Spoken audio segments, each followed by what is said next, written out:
Assalamualaikum. Alhamdulillah, bersambung lagi di siri audio Ramadan yang dibawakan oleh Hijrah Ad. Ada seorang lelaki yang tinggal di sebuah perkampungan yang jauh di Yaman. Namanya Uwais Al-Qarni. Nanti kita akan kenal Uwais sebagai seorang tabi'in yang terbaik. Dan dia, Allah Subhanahu Wa Taala memberikan dia satu kurnia yang sangat besar disebabkan kebaikan dia dan kesantunan dia terhadap ibunya yang uzur, yang dia jaga makan minumnya, tempat tidurnya, kebersihan, pakaian dan sebagainya. Dia jaga dengan penuh penghormatan, kasih sayang dan memuliakan ibunya itu. Dan ketika Islam tersebar sampai ke Yaman, orang-orang memeluk agama Islam dan beriman, mereka rindu nak berjumpa dengan Nabi sallallahu alaihi wasallam, lalu mereka akan pergi ke Madinah untuk berjumpa dengan Nabi sallallahu alaihi wasallam. Tetapi hal yang berbeza berlaku dengan Uwais Al-Qarni. Dia sangat teringin untuk pergi berjumpa dengan Rasulullah sallallahu alaihi wasallam, tetapi tanggungjawabnya untuk menjaga ibunya tersebut menghalang dia untuk pergi ke Madinah dan berjumpa dengan Nabi sallallahu alaihi wasallam. Ada riwayat yang menyebut ibunya tidak mahu dijaga oleh orang lain, dan ada juga riwayat yang menyebut dalam riwayat sejarah bahawa Uwais pernah pergi sampai ke Madinah 1 bulan perjalanan, tapi bila sampai di Madinah, Nabi SAW tidak ada di kota Madinah dan dia terpaksa pulang segera untuk menjaga ibunya 1 bulan lagi perjalanan, yang mana kalau dia dapat berjumpa dengan Nabi SAW, dia tidak akan digelar sebagai tabi'in, tapi kita akan menggelarnya sebagai sahabat Nabi SAW. Namun walaupun dia tidak pernah berjumpa dengan Nabi SAW, tetapi malaikat Jibril telah memaklumkan kepada Nabi SAW perihal seorang lelaki yang namanya Uwais Al-Qarni yang begitu baik kepada ibunya yang tinggal jauh di Yaman, tak pernah pun jumpa dengan Nabi SAW. Sehingga dalam satu hadis riwayat Imam Muslim, Nabi SAW pesan kepada Umar Al-Khattab, ada seorang lelaki akan datang kepada kamu namanya Uwais ibn Amir. Dia adalah ahli Yaman, daripada Yaman dan daripada suku kaum Qarn. Dulu pada tubuhnya ada penyakit kulit, yang mana Allah sembuhkan penyakit tersebut kerana doa Uwais, tetapi Allah tinggalkan tanda sebesar 1 dirham ataupun 1 dinar, macam bentuk shilling 50 sen tu, pada tubuh dia, yang mana itu menjadi tanda bila dia melihat tanda tersebut, dia bersyukur kepada Allah Subhanahu Wa Taala kerana Allah sembuhkan penyakit dia.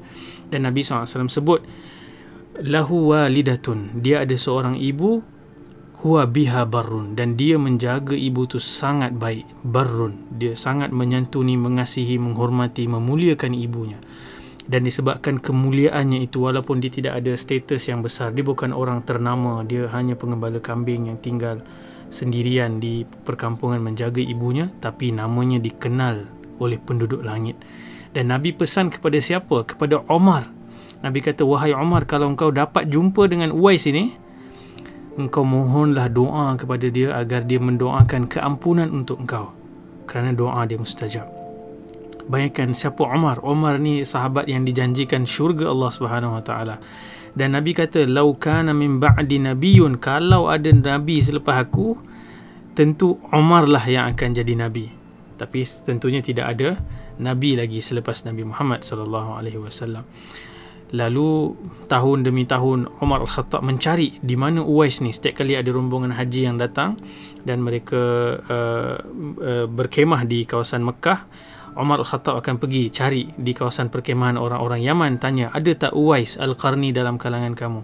Sehingga pada 1 tahun Uwais ada dalam rombongan tersebut. Dan apabila berjumpa dengan Uwais, Umar bertanya beberapa soalan untuk memastikan dia adalah orang yang dicari. Dia tanya, adakah engkau daripada suku kaum Qarn? Adakah engkau memiliki seorang ibu? Adakah engkau pernah ditimpa penyakit yang kemudian Allah sembuhkan dan tinggalkan hanya sebesar 1 dirham atau dinar pada tubuh engkau? Dan Uwais menjawab ya kepada semua soalan tersebut. Lalu Umar memohon kepada dia untuk didoakan keampunan untuk Umar. Dan orang-orang yang ada di situ semua pelik. Kenapa Amirul Mukminin cari satu orang yang dia bukan siapa-siapa pun, dia tidak dikenali, dia orang kecil lah kalau dalam kedudukan sosial masyarakat pada ketika itu. Tapi Umar sebut, aku mendengar Nabi SAW berpesan akan datang kepada kamu Uwais Al-Qarni, ciri-cirinya sekian, dan kalau kamu jumpa dengan dia, kamu mohonlah untuk dia doakan keampunan untuk untuk kamu. Demikian Allah Subhanahu Wa Taala mengangkat status seorang lelaki yang tak dikenali pun, tidak diketahui pun cerita selain daripada kisah ini tentang dia, tapi kerana kebaikannya kepada ibu, Allah Subhanahu Wa Taala mengangkat kedudukannya. Sebab tu kalau kita lihat, kita bila bercakap tentang mendekatkan diri kepada Allah Subhanahu Wa Taala, kalau kita lihat dalam Al-Quran, setiap kali Allah bercakap tentang ibu dan bapa, ada beberapa tempat dalam Quran yang Allah dedikasikan himpunan ayat-ayat yang meminta kita berbuat yang terbaik kepada ibu dan bapa, dan selalunya ayat-ayat itu akan duduk sejurus selepas perintah mengabdikan diri kepada Allah dan jangan syirikkan Allah Subhanahu Wa Taala. Seolah-olah prioriti nombor satu adalah mendekatkan diri kepada Allah, dan yang kedua adalah menjaga dekat dan berbuat baik kepada ibu dan ayah. Dan kalau kita lihat satu contoh dalam surah Al-Isra, dalam surah Al-Isra ayat ke-23 dan ayat 24, ada satu doa yang Allah Subhanahu Wa Taala ajarkan kepada kita untuk kita bacakan atau doakan kepada ibu dan ayah kita. Dan pada ayat ke-23 tu Allah beri konteks. Allah kata wa qada rabbuka alla ta'budu illa iyyah wa bil walidaini ihsana. Allah tetapkan, perintahkan satu perintah yang kuat, jangan kamu menyembah selain daripada Allah Subhanahu Wa Taala, dan wabil walidaini ihsana, kepada ibu dan ayah kamu berlaku ihsana, yang paling terbaik. Para ulama berbincang, Allah tak guna walil walidaini ihsana kerana lam itu memberikan makna adanya jarak, tapi Allah gunakan perkataan ba wabil walidaini kerana nak tunjukkan kedekatan, ilsaq, kerapatan kepada ibu dan ayah. Seorang anak memang sepatutnya rapat dengan ibu dan ayahnya, yang mana mungkin dalam konteks hari ini terpisah disebabkan SOP, PKP, larangan merentas negeri. Kita mungkin terpisah disebabkan jarak, tapi ayat ini tidak menyentuh soal jarak semata-mata dari sudut fizikal, tetapi dia lebih kepada kedekatan emosi, kedekatan perasaan, kedekatan fikiran, yang sentiasa memikirkan cara untuk memuliakan, menghormati dan menjaga kebajikan ibu dan ayah sebaik-baiknya, yang terbaik. Ihsan ni kalau dalam konsep ibadah ni seolah-olah sampai ke tahap hampir sempurna cara kita memberikan layanan dan kebajikan kepada ibu dan ayah kita, lebih daripada sekadar menghantar duit ataupun membuat call sekali-sekala tanya khabar. Lebih daripada itu, sentiasa memikirkan, menjaga dan memikirkan tentang keperluan dan kebajikan mereka. Dan bayangkan dalam ayat tersebut Allah Subhanahu Wa Taala sambung lagi sebelum menceritakan doa. Allah sambung, jangan sekali-kali kamu berkata walaupun kepada ibu atau ibu bapa kamu yang sudah tua. Wala tanharhuma wa qul lahuma qawlan karima. Jangan kamu menjerkah mereka, menengking mereka, dan kamu kena sentiasa bercakap perkataan yang baik, kariman, mulia kepada ibu dan ayah. Kadang-kadang kita dengan bos atau dengan pensyarah, bukan main, kita memang sangat baik perkataan yang kita pilih, tone pun rendah, hormat. Tapi kadang-kadang kita dengan ibu bapa kita culas. Sebab dengan bos, dengan pensyarah tu takut nanti mungkin kena buang kerja atau kena potong markah. Tapi dengan ibu bapa kita yang membesarkan kita sejak kecil, apatah lagi ibu kita yang mengandungkan kita 9 bulan dengan semua segala keperitan dan kepayahan, kemudian menyusukan kita. Kemudian dialah orang yang pertama mengajarkan kita bercakap. Dialah yang pertama membimbing tangan kita untuk berjalan. Tiba-tiba bila kita dah besar, kita dah pandai sikit buat benda, kita cakap dengan perkataan-perkataan yang menyakitkan hati mereka. Kalau perkataan uf ni bukan perkataan pun. Uf ni adalah satu ekspresi yang mungkin nak menggambarkan bosan, malas nak layan, letih terhadap ibu dan ayah. Itu pun Allah Subhanahu Wa Taala tak benarkan. Apatah lagi yang lebih daripada itu. Dan ayatnya seterusnya Allah kata wahfid lahuma janahadh-dhulli minar rahmah, dan rendahkan sayapmu di hadapan ibu dan ayah kamu dengan penuh kasih sayang. Sayap ni memberikan gambaran keupayaan kita yang boleh terbang tinggi. Mungkin dengan pendidikan yang tinggi, kerja yang hebat, gaji yang besar, ia membuatkan kita jadi sombong.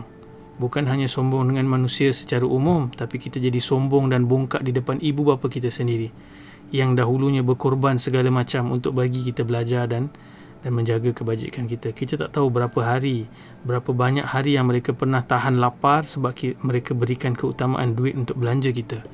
Kita tak tahu berapa banyak kali mereka pernah menangis dalam diam tanpa kita sedar kerana menanggung peritnya nak membesarkan kita.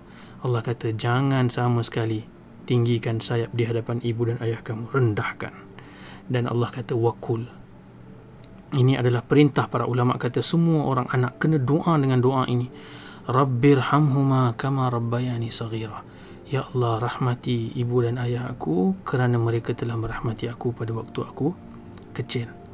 Tentulah kita takkan mampu membalas kerahmatan ibu dan ayah kita yang menanggung kita, yang membesarkan kita sejak kecil, penuh dengan kasih sayang.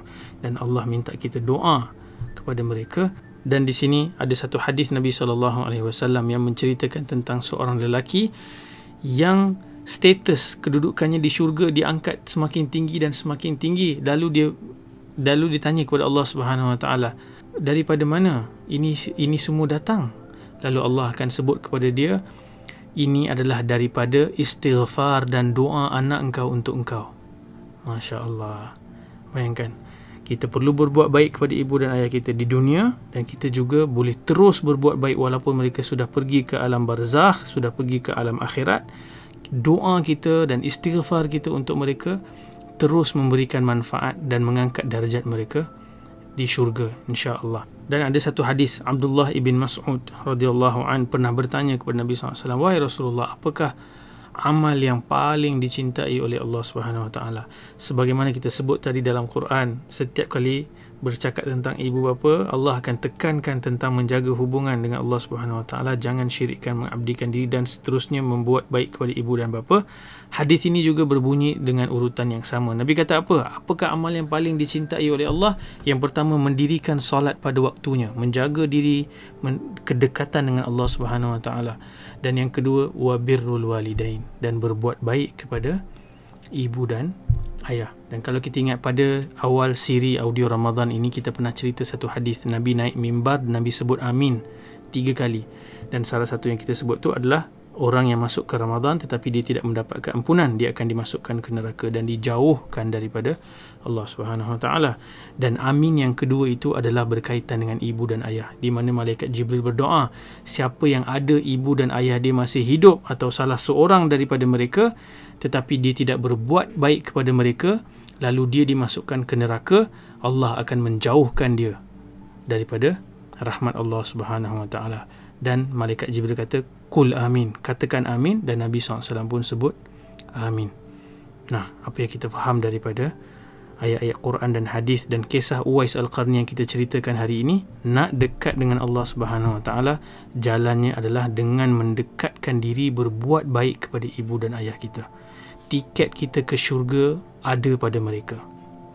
Sebab tu bila ibu dan ayah kita meninggal dunia, kita bukan hanya kehilangan mereka sebagai seorang ayah dan ibu, kita juga kehilangan peluang untuk merebut syurga. Kita juga kehilangan mustajabnya doa seorang ayah dan ibu untuk anak-anaknya. Sementara kita masih ada peluang, kita mungkin terlanjur dengan pelbagai kesilapan kita dengan ibu dan ayah kita. Kita berazam untuk kita membaiki diri kita, hubungan kita dengan ibu dan ayah kita, dan kita nak jadi anak yang berbuat ihsan, yang terbaik kepada ibu dan ayah kita. Moga-moga dengan itu kita meraih kedekatan kepada Allah Subhanahu Wa Taala dan dapat tinggal di syurga Allah bersama ibu dan ayah kita di hari akhirat nanti, insya-Allah. Amin. Kita jumpa lagi dalam siri yang seterusnya. Assalamualaikum warahmatullahi wabarakatuh.